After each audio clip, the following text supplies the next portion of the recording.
Retour donc sur ce plateau. On parle toujours de la Coupe d'Afrique, pardon, de la Coupe d'Afrique des Nations après avoir vécu quelques minutes, une bonne vingtaine de minutes de la séance d'entraînement des Lions indomptables qui s'apprête, qui va affronter demain le Mozambique pour le compte de la troisième journée de cette 35e édition de la Coupe d'Afrique des Nations. Petit commentaire, Aïssan, peut-être avant de parler de cette affiche qui nous concerne aujourd'hui.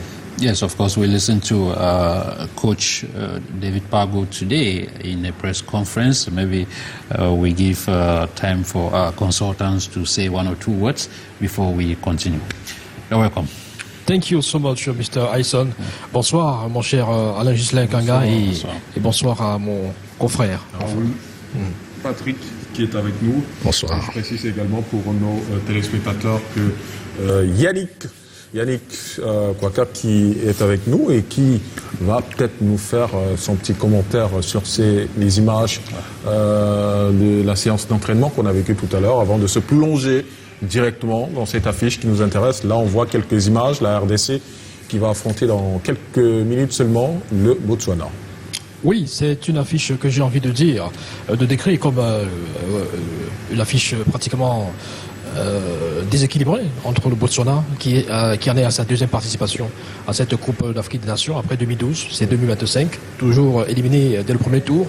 Le Botswana qui n'a pas fait grand-chose contre le Sénégal, balayé 3-0 avec une possession relativement faible, 38% seulement de possession de balles et avec 0 tir cadré, voilà, alors qu'en face il y avait pratiquement une dizaine de tirs cadrés par le Sénégal et ces 3 buts.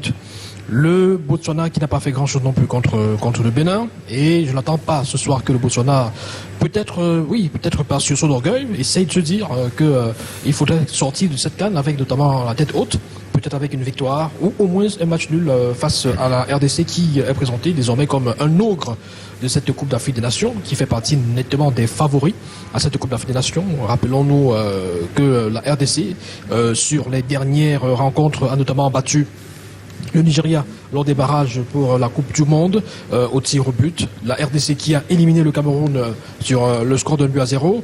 La RDC qui a mis le Sénégal en difficulté, un but partout. Et quelques semaines avant, c'était un score de 3-2 en faveur du Sénégal. Après, quand même, une bataille très féroce. Donc la RDC, peut-être, va essayer de faire tourner ce soir. Ça, c'est peut-être où le Botswana peut avoir quelques petits espoirs. La RDC qui a déjà 4 points, et qui est à égalité avec le Sénégal, parce que les deux équipes sont à 4 points, parce qu'elles ont fait nul quand elles se sont affrontées. Donc la RDC pourrait, pourquoi pas, tout comme le Sénégal, rassurer du fait que mais il y a quand même le Bénin qui est derrière, et qui, en cas de victoire aussi, mais là, victoire contre qui? Contre le Sénégal, c'est ça compliqué. Pourrait aussi monter peut-être à 6 points parce que le Bénin a battu quand même le Botswana. Donc il y a encore quand même une petite, je veux dire quelque chose d'important. Voilà, un enjeu important pour la RDC et tout comme pour le Sénégal qui va disputer simultanément son match. Donc je n'attends pas un miracle en tout cas du Botswana face à cette RDC conquérante, solide défensivement et qui a une osmose, une harmonie, un jeu collectif bien huilé, des gens qui se connaissent très bien, un coach qui est là depuis 2022 et qui travaille sur la continuité, qui a un groupe solide et expérimenté. Voilà, je n'attends pas de miracle de la part du Botswana. Alors, il faut préciser également que cette équipe du Botswana, si il arrive qu'elle perde aujourd'hui, ce sera sa 6e défaite consécutive à une phase finale de la Coupe d'Afrique des Nations. Comment est-ce qu'elle peut éviter cela? Non, ce sera difficile pour l'équipe du Botswana d'éviter l'enjeu aujourd'hui qui est beaucoup plus crucial. Vous voyez que c'est un groupe relativement équilibré entre le Bénin, le Sénégal et la RDC. Donc tout peut arriver. Bien qu'on ait 2 équipes qui aient 4 points, on a le Bénin qui est en embuscade, qui peut facilement prendre l'ascendant sur le Sénégal. Vous savez, on a l'habitude de dire, ou soit j'ai l'habitude de dire, les favoris sont souvent les favoris des studios de radio et plateaux de télé sur l'ère de jeu. Statistiques. Oui, ou les statistiques. C'est sur l'ère de jeu qu'on a une autre réalité. Yes. Donc, depuis le début de cette compétition, on se rend compte à l'évidence que les favoris sont les favoris des médias. Peut-être dans la recherche de l'audience, on peut essayer de faire des projections, mais sur le terrain, c'est une autre réalité. Donc, ceux qui ont cru qu'il y aurait des nations qui marcheraient sur d'autres se sont largement trompés. Vous avez remarqué aujourd'hui une équipe ou une nation qui n'était pas attendue fait aujourd'hui la une, le Cameroun, pour ne pas en parler de lui. Il fait aujourd'hui la une. Il n'était pas attendu parmi les favoris, mais il cristallise aujourd'hui l'opinion. Donc, concernant le Botswana, c'est une équipe qui est en pleine ascension et c'est historique pour cette équipe encore de participer à, Renaud le disait tout à l'heure, à sa deuxième Coupe d'Afrique des Nations. Il faut préciser qu'elle s'est qualifiée devant deux habitués à cette compétition, le Cap-Vert et la Mauritanie, qui ont déjà goûté aux délices de cette compétition, mais elle a réussi quand même à aller battre le Cap-Vert à domicile pour pouvoir engranger des points et se qualifier à cette Coupe d'Afrique des Nations. Donc l'enjeu va certainement mieux motiver les Congolais pour certainement éviter une équipe lors du deuxième tour pour pouvoir gagner ce match. Et autre chose également, l'enjeu également pour cette équipe botswanaise, c'est d'au moins rentrer avec un point. En 2012, elle en avait pris 8 et elle a marqué seulement 2. Donc son exploit ici serait de ne pas sortir avec 0 but marqué. But can we say the Botswana side has been a little bit deceptive compared to the Botswana side that we saw during qualifications? C'est vrai que son potentiel, il faut le signaler. Comparativement à celui de la République démocratique du Congo, il y a un fossé énorme. Parce que d'un côté, vous avez des binationaux du côté de la RDC, des joueurs d'expérience comme Chancel Bemba et moins des joueurs locaux quand même. Et de l'autre côté, du côté du Botswana, vous avez un effectif à 90% des joueurs locaux et quelques joueurs qui évoluent à l'étranger. Lorsqu'on parle des championnats à l'étranger, ce n'est forcément pas le football européen. Vous les retrouvez au Maroc, vous les retrouvez en Afrique du Sud, vous les retrouvez en Libye. Donc ce n'est forcément pas sur le plan du potentiel individuel qui peut permettre à cette équipe de se mesurer à la République démocratique du Congo, à elle, qui a des prétentions beaucoup plus hautes que la rencontre de tout à l'heure.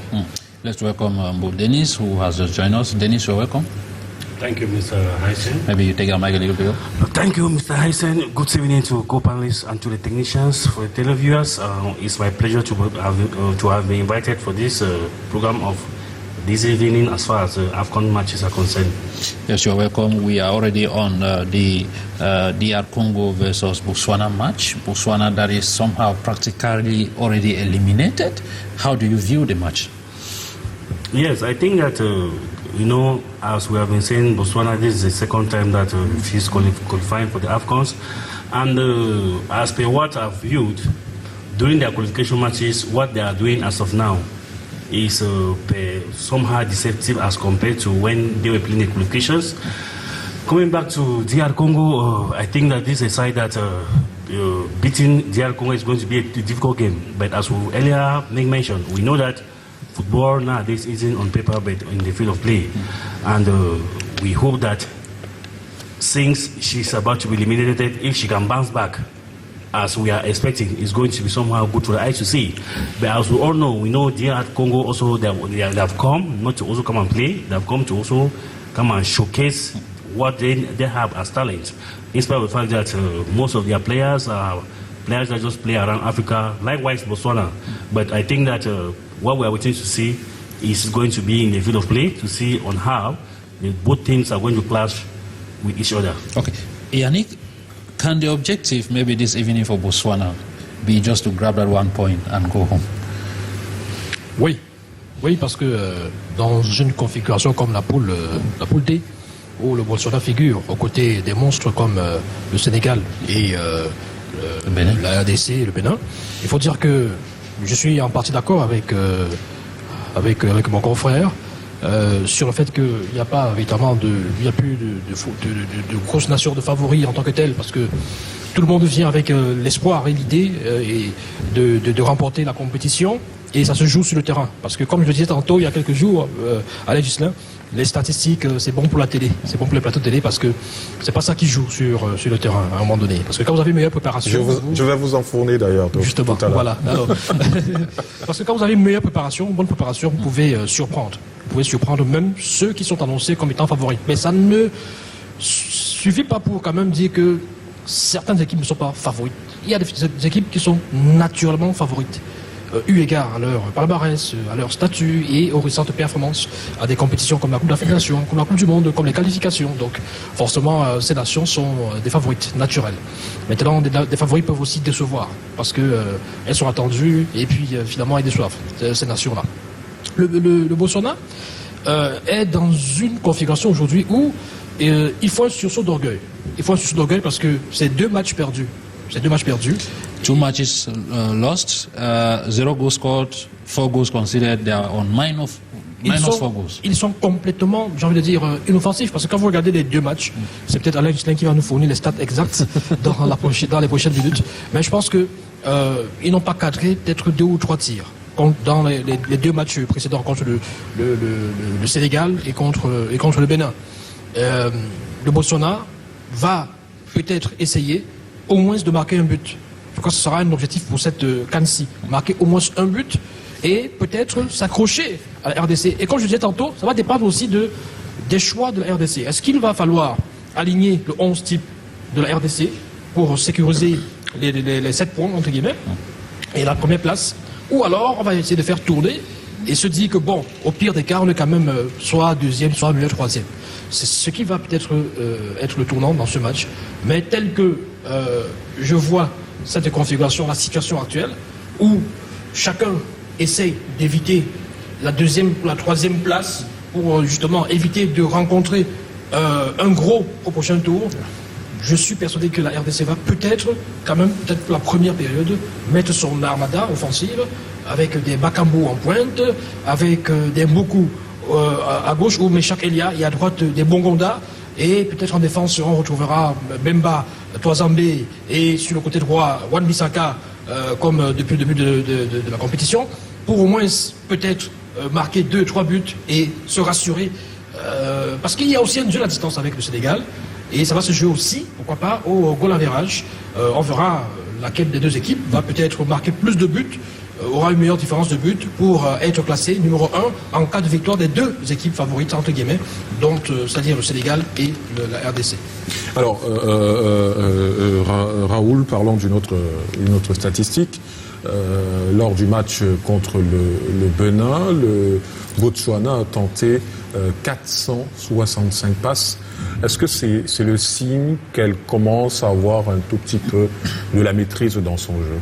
Oui, elle a la maîtrise de son jeu depuis le parcours qualificatif de cette équipe, pour ceux qui ont pris le temps de... Mais elle a eu du mal face au Sénégal. Oui, elle a certes eu du mal, mais je dis son parcours lors des qualifications de cette Coupe d'Afrique des Nations témoigne à suffisance qu'il y a une cohésion de groupe qui se met en place. Le coach sud-africain Morena ne peut pas prétendre d'avoir les qualités et les individualités que possèdent ses concurrents dans ce groupe. Donc, il essaye de faire avec ce qu'il a, comme je l'ai dit, des joueurs qui sortent dans le Nwaneng Galassi, des joueurs qui évoluent dans le championnat botswanais et qui côtoient d'autres championnats de la sous-région. Par moments, ils sont en Zambie, ils sont en Namibie, ils sont au Zimbabwe, ils sont en Afrique du Sud. Ils ne vont pas loin, contrairement au potentiel que dispose le Sénégal, au potentiel que dispose la République démocratique du Congo, au potentiel que dispose également le Bénin. Il n'y a pas photo là-dessus. Donc, il y a une cohésion qui se met en place. Et comme je le disais, c'est une équipe qui est en pleine ascension. Et dans l'ascension, il y a également la notion d'apprentissage. Ils essayent d'apprendre. C'est pour ça qu'ils sont décomplexés. Donc, ils n'ont pas peur d'affronter ces nations. Ils essayent de construire pas mal le jeu qui leur permettra d'avoir une équipe solide. Parce que si vous aviez regardé les rencontres Cap-Vert, Botswana, mais c'est une équipe qui a marché sur le Cap-Vert. Ils sont allés battre le Cap-Vert à domicile et ils ont remporté également leur match retour. On a vu une équipe audacieuse, on a vu une équipe conquérante, on a vu un groupe cohérent, soudé, qui avait un seul objectif, celui de remporter les matchs. Donc aujourd'hui, son potentiel ne lui permet certainement pas de se mesurer aux équipes qui sont en place, mais il y a une cohésion. Et ce qui est plus important, Alain, c'est l'un des objectifs aussi dans le football. Lorsqu'il y a une cohésion du groupe, ça vous permet simplement d'avoir des résultats conséquents. Une équipe qui a de la cohésion, une équipe qui est soudée, mais qui jusqu'ici n'a jamais inscrit de but face à la RDC. Comment cette équipe peut gérer cette pression d'inscrire ce but historique face à cette équipe? Le premier effort de cette équipe, il faut dire que c'est d'abord participer à cette Coupe d'Afrique des Nations. Ça, c'est le premier exploit. Le deuxième, c'est de marquer. Parce que vu la rigueur tactique et défensive qui est mise en place, parce que vous savez, la RDC brille par une discipline tactique hors pair, mise en place par Sébastien Desabre, incarnée par Chancel Bemba. Donc il y a cette discipline tactique qui est mise en place. Donc c'est un exploit déjà pour cette équipe de marquer. Le troisième exploit pour cette équipe, c'est notamment sortir de la compétition avec un point. Donc après une deuxième participation, c'est de sortir. Mais ça sera difficile. Difficile pourquoi? Parce que l'enjeu tout à l'heure, c'est la première place. La RDC veut absolument aussi éviter de croiser sur son chemin les grandes nations. Absolument. Et de l'autre côté également, le Sénégal voudrait soigner son goal average, mais chose qui ne lui sera pas aussi facile parce que le Bénin, c'est un prétendant aussi à la deuxième place, donc c'est une rencontre qui va aussi âprement se disputer. Yes, we have just about 10 minutes to go, Alan. We must say a word on Senegal, group leaders versus Benin, that are currently sitting third on the classification table.